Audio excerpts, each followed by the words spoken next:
What's going on, everyone? I am back with another Pokemon Black and White 2 Wi-Fi battle. This is an RU match versus Clucknadus. Found him on the Smogon Wi-Fi Battle Finder. His link will be in the description. He does uploads and commentaries and stuff like that, so check him out if you guys want to.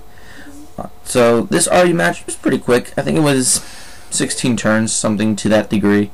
And looking at the teams, the only real threat on his team is the Rotom Frost, because if he is Scarfed, he can hit all my Pokemon for really heavy damage, especially if he carries Hidden Power Fire. And nothing else really threatens my team directly, because I can deal with Chinchino pretty easily in the form of Durant and Sandslash. Rapidash isn't that big of a deal, because once again I have Sandslash. Nidoqueen is actually a pretty big issue if I don't hit it quickly with either Typhlosion or Sceptile. And the rest is just standardly defensive stuff that I'm not going to really have much of a worry about. And there's a couple new members to my team. I believe this is the first time I've uploaded something close to this RU team.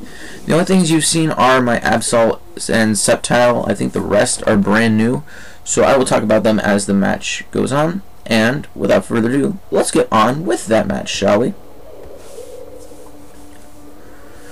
So I'm going to lead off with Brick Squad, my big Hariyama, and he's going to lead with the Snover, obviously to get the hail up first turn. Not a big deal for me, because I mean I really can't do much about it anyway. So I'm going to just go for the Fake Out first turn, as he decides not to protect. I mean, if this was a defensive Snover, I believe his like Subseed, Protect, etc. So I'm gonna go for the Earthquake on the off chance he wants to bring in the Nidoqueen. Predicting my close combat, as he actually just protects. Now, because he thinks I'm inclined to go for the Earthquake again, I'm going to go for the close combat, predicting him to stay in, and that is going to clean out that Snover. Absolutely no problem at all. And that is one defensive Pokemon out of the way, which means my Sceptile and or my other special attacker, what is it, Typhlosion, can come in and do work. So in comes Rotom Frost. I want to see if he's either a bulky attacker or Scarfed or whatever. I mean, I can't really gauge speed with Hariyama, but I know I can threaten him out with Typhlosion after he takes out Hariyama. So I'm going to double switch into Sandslash, predicting him to bring in the Rapidash, predicting my fire move. So I am on pretty good footing now, and I'm going to take the opportunity to set up my Stealth Rock, because I mean he has ice types, he's got fire types, so it's really the best situation for me to bring up the Stealth Rock, and especially since he really doesn't want to be bringing in his own Sandslash, because they can't really do much to each other. So in short, I was in the best position to set up the rocks there.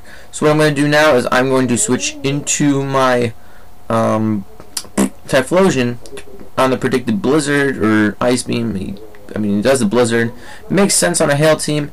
And Sheer Force, Life Orb, Blizzard. That does almost half to a Typhlosion. That was ridiculous. And I'm going to hit the thing with a Fire Blast. Doesn't quite take it out, which means he is actually going to be able to hit me with the Earth Power, which means my Typhlosion isn't going to be able to do work.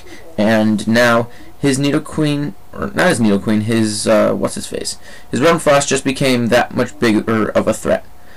So what I'm going to do is just bring in my Durant, knowing I'm faster than it, go for the Iron Head. Luckily I don't miss thanks to Hustle, and I am able to finish off the Nidoqueen. Now in comes the Rotom Frost. I actually want to see if this thing is Scarf, so what I'm going to do is I'm going to stay in. Maybe predicting his Blizzard, predicting my Sceptile to come in to take the Volt Switch, but that's not the case. I am just going to be able to get off a hit on pretty much anything, so I'm just going to go for the Iron Head on his Sandslash switch. That actually does a lot, considering that is probably a physically defensive Sandslash, so I'm happy with that. Durant goes down to Life Orb, not a big deal. I'm going to bring in my Sceptile now, because I'm going to get a free hit on pretty much anything. So I'm going to go for the Giga Drain just to be safe. If you want him to stay in, by all means, he's done. In fact, I think any of my attacks, barring the HP Rock, could have KO'd. So he's going to bring in the Rotom Frost now.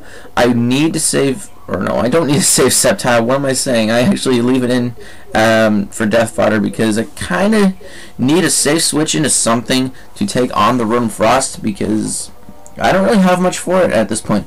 So what I'm going to do is I'm going to go into Absol and hope that a Life Orb Sucker Punch is going to KO the Rotom Frost. Luckily for me, it is going to, and that is the end of the Rotom Frost. I just wasn't sure because Rotom is pretty naturally bulky, and I believe his last Pokemon is this Rapidash.